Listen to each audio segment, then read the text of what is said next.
Yan na yung ating mga munggo dito, oh. Mumulaklak na. Oh, ang dami ng bulaklak, so marami tayong ma-harvest na munggo dito.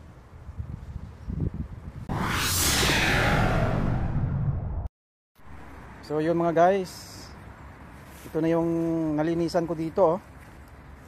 Nakalinis na ako ng 1, 2, 3, 4, 5, 6, 7. So 7 plat nang nalinis ko.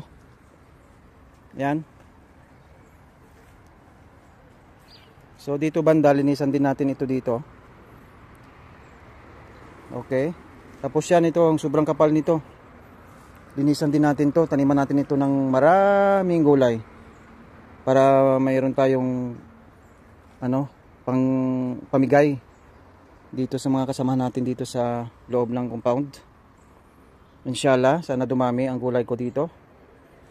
Ayan, so yan, may mga tanim na ako niyan, maliliit pa. So maglinis na tayo. Linisan na natin tong nakatiwangwang na lupa dito sa amin, dito sa Nigeria. Alright. So ito ang gamitin natin. Alright, ang ating gamit on farm.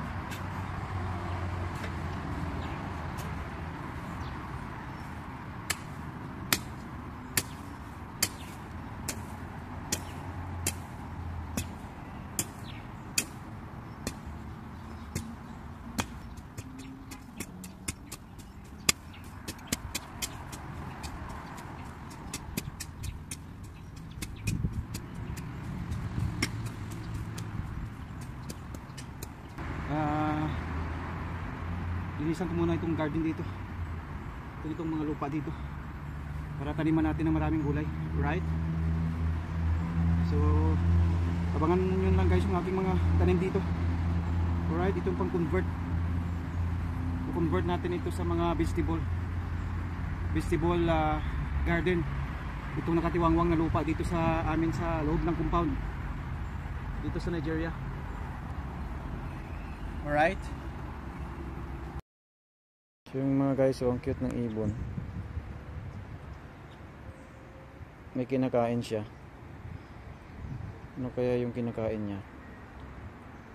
Dito sa aking garden. Ayan siya, oh. Kinakain nila yung yung parang bulaklak.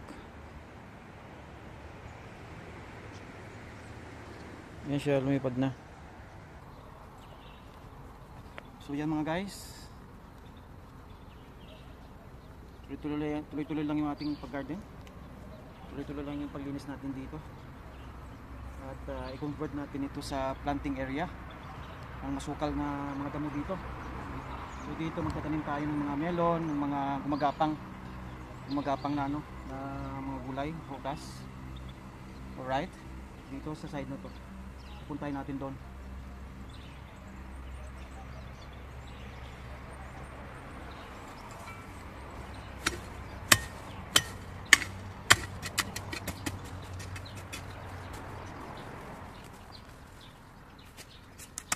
Itong gilid-gilid ng pader na to, taniman natin ng sitaw para yung sitaw umakyat dito konti lang.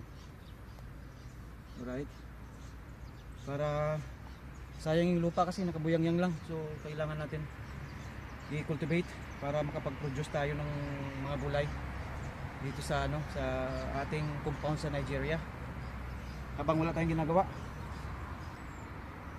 So magtanim lang muna tayo na magtanim. Later on makikita nyo madami na tayong tanim dito. Marami na tayong ma-harvest ng mga gulay. O diba? Ganun lang pagtatanim, tayo bilis. Basta masipag ka lang, may anihin ka. Right? Hinga muna tayo.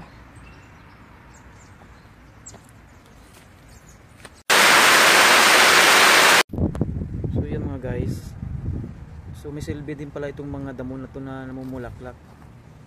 Kasi yung mga bees, ayan ano sila, kumakain sila ng nectar ng mga damo-damo dito. So nakakatulong sila sa pag pollinate ng ating mga tanim dito.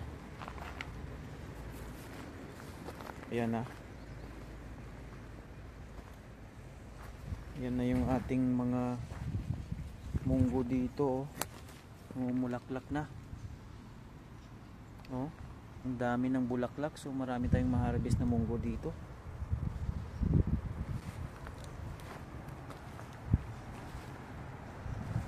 Yan. Mumulaklak na yung ating tanim, mga guys. Ayan, oh. Ang ganda ng bulaklak niya, oh. O, diba? Mumulaklak na sila after 1 month and a half ko na pagtanim dito. So ayan na, yung ating mais malapit na rin siyang magbunga. The next day.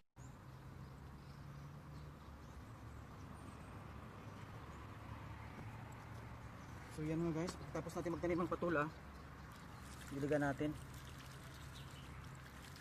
para kumapit kagad ang roots sa Mother Earth, para hindi sila matuyo, makainom sila kagad ng tubig, makasipsip sila kagad ng tubig.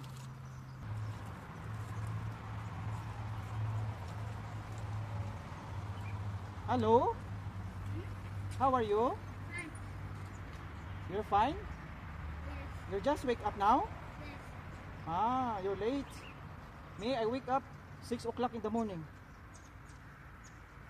Then I go here farming. You only wake up. Yeah. Wake up only 6 morning to work. Yes. Then I come here to work 6 o'clock.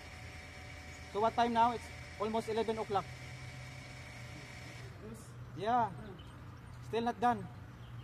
I have a lot of things to plant here. What plant is this?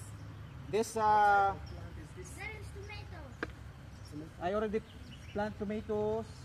Okay, here. Yes, tomatoes, Yeah. corn, and chili.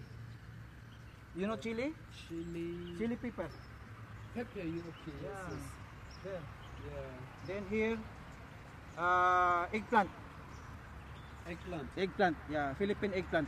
Oh, that's This long one oh, and purple, long and purple like this. I've not seen it. Yeah, I have seeds. If you want, I can give you and plant in your Okay, area. You know the eggplant?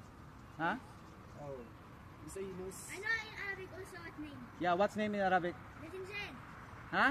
Betinzen. Betenjen? Yes. Ah, okay. I don't know Arabic. So this one, like, I don't know what you call this one, patula.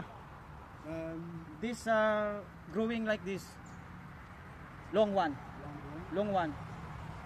I don't know how you call it in English. I forgot. Maybe until when it produce. Yeah, the you can seed. see. Yes. Yeah. You see the seed. I will.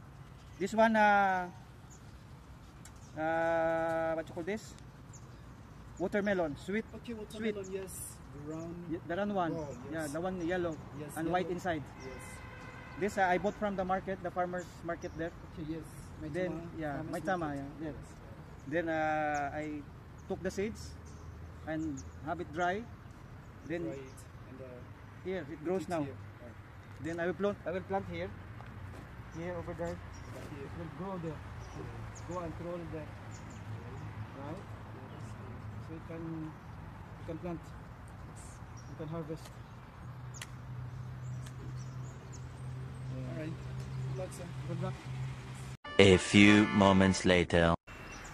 So mga guys, pagkatapos na natin magtanim ng patula, tatanim na naman natin itong sweet melon, yellow.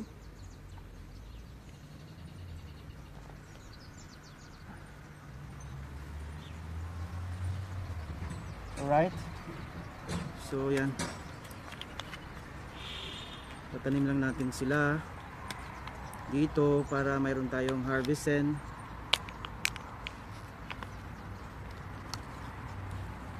na sweet na watermelon, sorry, na sweet melon. Oops.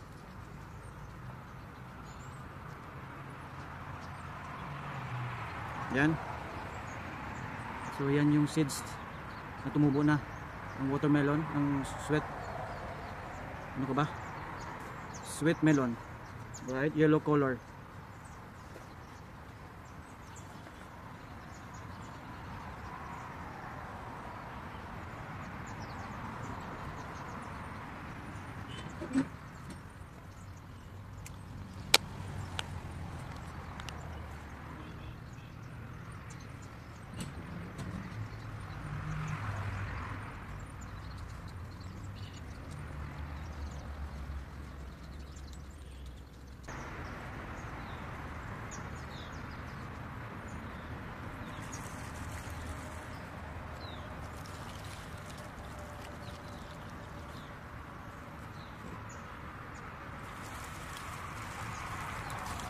Six hours later.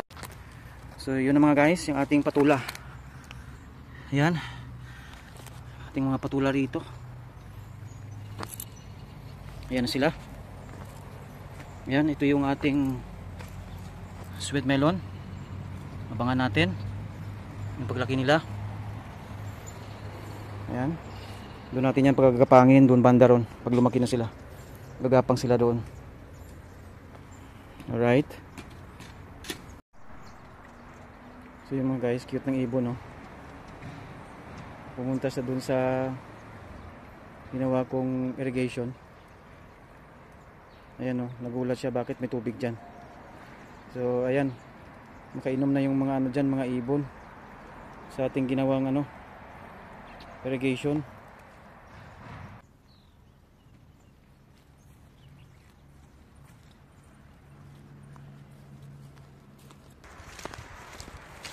So yung mga guys, kukuha na tayo ng ano, ng gapangan ng ating sitaw. Naka-ready na.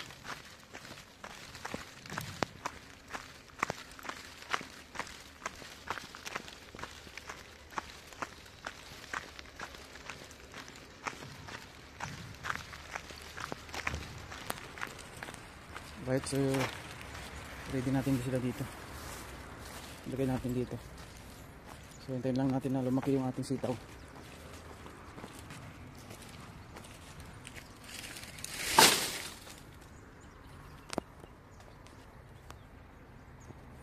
Alright.